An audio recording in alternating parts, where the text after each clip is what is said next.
know, Heather, it's so appropriate that we're standing in front of this linotype machine. Yes. Here at Frank Brown Hall on the day that we are having the grand opening.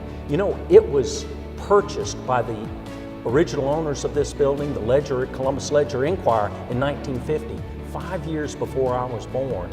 And this was the information interchange of its time. And that's how we taught too. When we were teaching in education, everything was done by textbook and everything was done by ledger. Absolutely, and if you think about it, this machine, the interchange of communication could only be local.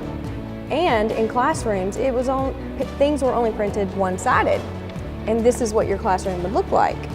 Right, so just like a newspaper, it was just something you could read and then you could react to.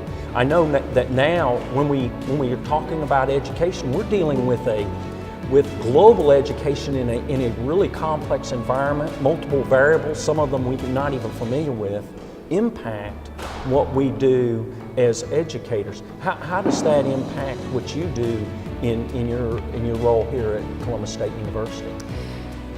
The globalization of communication is definitely what I strive to teach the teachers to work towards. And if you think about it, they say we're in a Web 2.0 world, right? But we're really in a Web 3.0 world. We no longer, Web 1.0 is where you just put your information in and printed it out.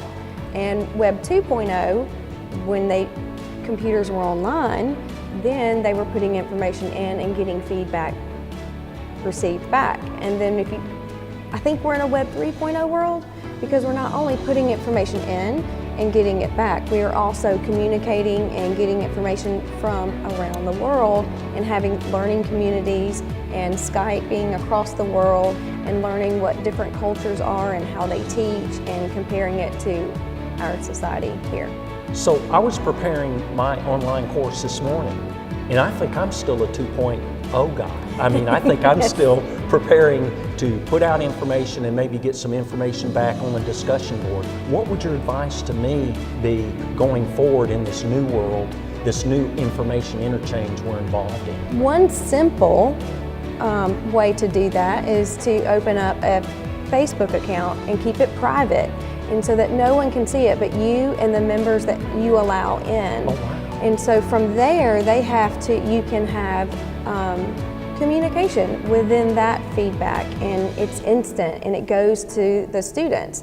But then challenge them to find things, webcams, where they can join and get information and bring it back to the classroom as well. And so that you can even Skype in the classroom across the country and just have a learning community being fed in many different directions. So essentially, it's instant communication in Yes. education today. Yes. Wow, that's mind-blowing. Well, this is Tom Hackett and Heather McKean at the grand opening to Frank Brown Hall, Columbus State's College of Education and Health Professions, right here on Broadway and 12th.